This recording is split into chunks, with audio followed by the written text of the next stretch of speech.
Shut what? What? Fuck off! I want you walking that shit. I feel no good.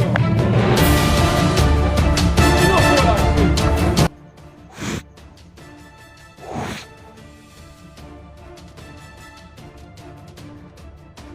Shit, man!